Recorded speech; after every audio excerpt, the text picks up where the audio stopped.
हाल ही में शेख हसीना की वापसी बांग्लादेश की राजनीति में नया मोड़ ला सकती है। यानी कि मेरी अनुपस्थिति का मतलब ये नहीं है कि मैं चुप हूँ, भले ही मैं दूर हूँ, फिर भी मैं बांग्लादेश के लोगों के साथ हूँ। शेख हसीना यानी शेख हसीना का कहना ये चाहती है कि भले ही वो इस समय बांग्लादेश में मतलब नहीं है, उससे दूर है, फिर भी उनके कहने का मतलब ये है कि उनकी राजनीति छोड़ी नहीं है, बल्कि वो देश के मुद्दों से मतलब उनके साथ हैं। समाचार बांग्लादेश की पूर्व प्रधानमंत्री शेखी हसीन ने कहा है कि हाल ही में कहा मेरी अनुपस्थिति का मतलब चुप्पी नहीं है, भले ही मैं दूर हूँ, मैं बांग्लादेश के लोगों के साथ हूँ। इस बयान को उनकी राजनीति वापसी के संकेत के रूप में देखा जा रहा है। यानी कि बांग्लादेश के जो पहले के जो प्रधानमंत्री शेख हसीना है, उन्होंने हाल ही में कहा है कि मेरी अनुपस्थिति भले ही नहीं है, फिर भी मैं इन लोगों के साथ हूँ, और राजनीति में वापसी के संकेत के रूप में देखा जा रहा है।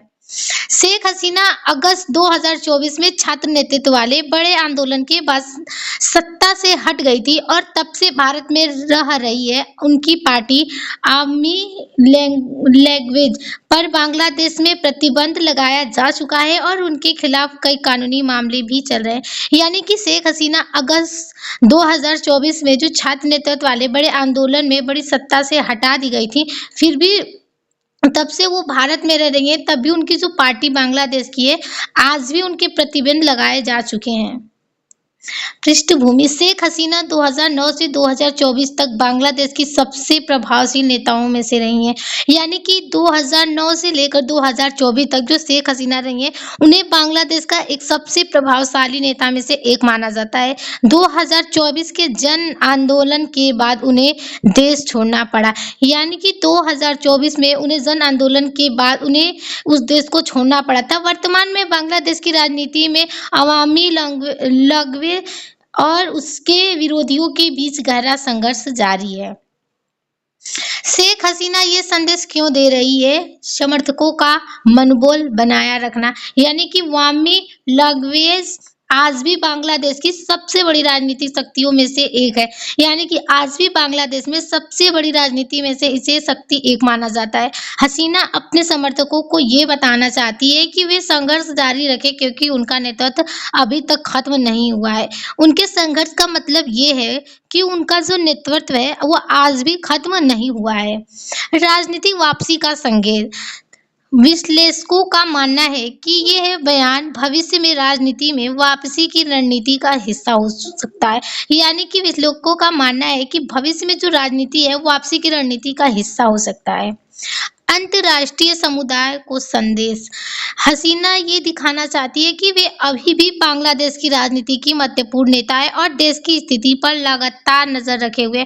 यानी हसीना ये दिखाना चाहती है कि वो न रहते हुए भी बांग्लादेश पर अपनी महत्वपूर्ण नजर रखती है। बांग्लादेश की वर्तमान स्थिति देश में राजनीतिक ध्रुवीकरण बढ़ा हुआ है। अवामी लैंग्वेज और विपक्षी दलों के बीच टकराव जारी है। लोकतांत्रिक और मानवाधिकारों को लेकर बहस चल रहा है, जो कि आज भी लोकतंत्र को लेकर उनके विपक्ष में मानवाधिकार को लेकर बहस चल रहा है।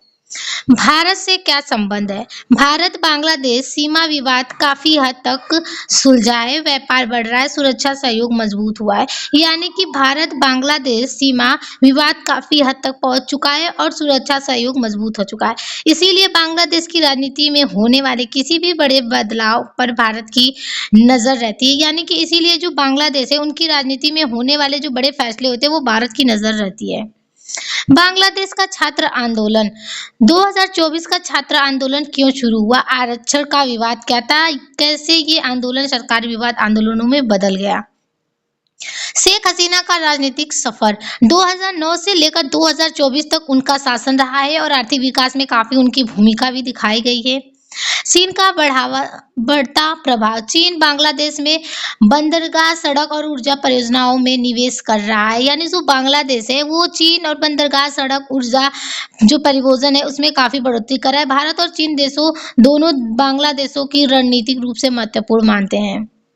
निष्कर्ष शेख हसीना का ये बयान केवल एक व्यक्तिगत संदेश नहीं बल्कि बांग्लादेश की बदलती राजनीति में उनकी मौजूदगी का संकेत है। शेख हसीना ये बयान नहीं मतलब उनका केवल बयान मतलब व्यक्तिगत संदेश नहीं है बल्कि वो बांग्लादेश में जो राजनीति है उसको बदलने को भी संकेत कर रही है। भले ही वो देश से बाहर है लेकिन वो ये दिखाना चाहती है कि उनकी रणनीतिक भूमिका अभी भी समाप्त नहीं है। वो भले ही बांग्लादेश से दूर है लेकिन फिर भी अपनी राजनीति में भूमिका निभा रही हैं।